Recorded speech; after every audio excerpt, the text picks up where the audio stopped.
गुरुजी, बहुत समय से आपको सुनते हैं और आपको सुन सुन के इतने सालों से सुन रहे हैं, आपको थोड़ी विरक्ति सी होने लगी और थोड़ा सा मन जो है वो वैराग्य की ओर जाने लगा। पर जीवन साथी इसके लिए अभी तैयार नहीं है, तो काम इच्छाएं भी खत्म हो गई है। ऐसा लगता है कि ब्रह्मचर्य का पालन करना चाहिए और भगवान की प्राप्ति में मन लगाना चाहिए, पर जीवन साथी अभी उसके लिए तैयार नहीं है। तो ऐसे में क्या करें, समझ में नहीं आता। जीवन में जब तुमने विवाह किया, उसका कारण कुछ भी हो सकता है वो प्रेम विवाह हो सकता है वो माता पिता की इच्छा से हुआ विवाह हो, लेकिन कारण जो भी है, हमने अग्नि को साक्षी मानकर मंत्रों के साथ विधिवत रूप से विवाह किया और विवाह उपरांत एक लंबी यात्रा को भी तय किया, ठीक ना। और विवाह में एक व्यक्ति नहीं होता है, विवाह में दो लोग होते हैं, और सिर्फ दो लोग भी नहीं, दो लोग तो होते हैं, दो परिवार भी होते हैं, ठीक है।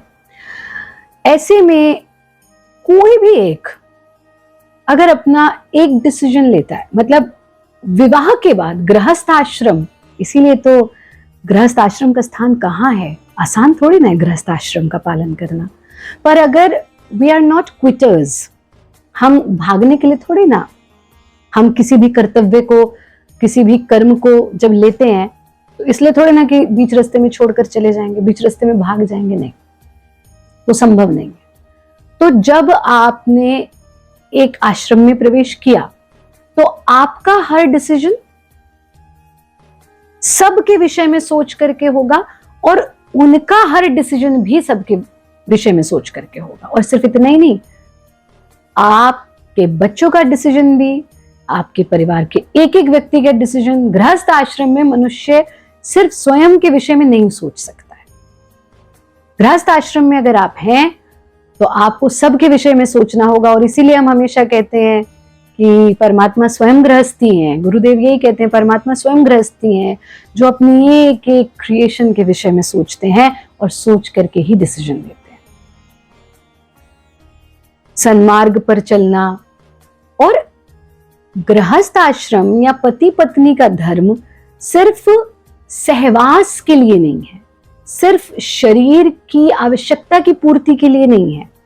अगर आपको लग रहा है सिर्फ काम उत्तेजना को शांत करने के लिए गृहस्थ आश्रम है, तो ये बहुत बड़ी गलती है। विवाह के 4 उद्देश्य बताए गए शास्त्रों में, और उन चारों उद्देश्यों को पूर्ण करने के लिए ही गृहस्थ आश्रम है। तो इसलिए वहां पर जहां भोग भी हम साथ में रहे हैं, योग भी हमें साथ में करना है, यानी हमें सन्मार्ग पर साथ में चलना है। इसीलिए तो ये कहा गया ना कि मेरा जीवन साथी जो है, हमारी कंपैटिबिलिटी कितनी है।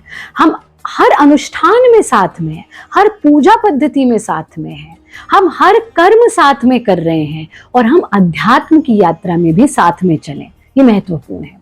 लेकिन स्वयं ये डिसीजन ले लेना कि I want to be celibate, या मैं अब गृहस्थ आश्रम में I am not feeling happy तो मैं इसको छोड़कर जाऊं, नहीं, तुम्हारे संतान हैं, तुम्हारा परिवार है, और तुमने जो एक जिम्मेदारी ली उससे विमुख नहीं होना है।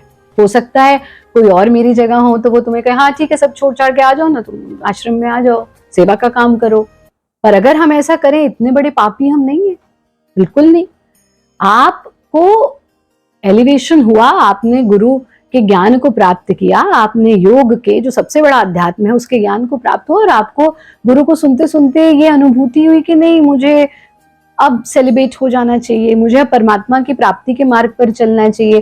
पर अगर आपका जीवन साथी अभी उसके अनुरूप नहीं है तो आप भाग नहीं सकते हैं, न जीवन साथी से, न गृहस्थ की जिम्मेदारियों से, और उसको विमुख मत करो। अगर वो विमुख हो जाए तो ये तो पति पत्नी दोनों के लिए है कि आपको एक दूसरे का सहयोग करके चलना पड़ेगा। आप उनको समझाइए और थोड़ी सी उनकी समझिए, क्योंकि इस चीज में जो भी व्यक्ति क्योंकि एक की तो अभी इच्छाओं की पूर्ति रह रही है और एक जो है वो इच्छाओं से मुक्त होना जा रहा है, तो ऐसे में दूसरे के व्यभिचारी होने के भी चांसेस बढ़ जाते हैं, है ना। तो ऐसा हमको, ये तो बहुत बड़ा पाप हम उस व्यक्ति के प्रति भी करेंगे और समाज के प्रति भी करेंगे। तो ऐसा हमको बिल्कुल नहीं करना है। हाँ, उनको भी आप जो सुनते हैं, आप जो जिस ओर आप उन्मुख हो गए हैं, उनको भी लगाइए उस ओर, उनको भी थोड़ी आध्यात्मिक उन्नति होने दीजिए।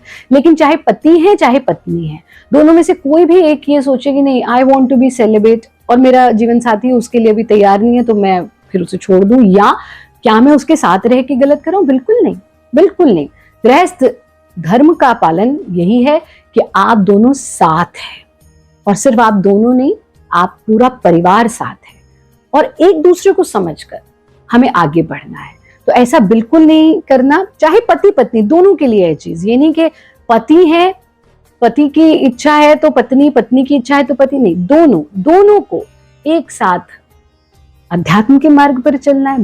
तो अगर आपकी प्रवृत्ति किसी और तरफ बढ़ गई है, उनकी को भी लेकर के आइए धीरे धीरे, लेकिन उस पर कलेश नहीं करना। फिर कहोगे हाँ गुरुजी के पास गए थे और गुरुजी ने तो लड़ना ही सिखा दिया। नहीं, कलेश नहीं करना, प्यार से समझाइए, थोड़ी उनकी समझिए, थोड़ी अपनी समझाइए, लेकिन गृहस्थ का पालन हमको सबका बारे में सोचकर सबके साथ ही करना।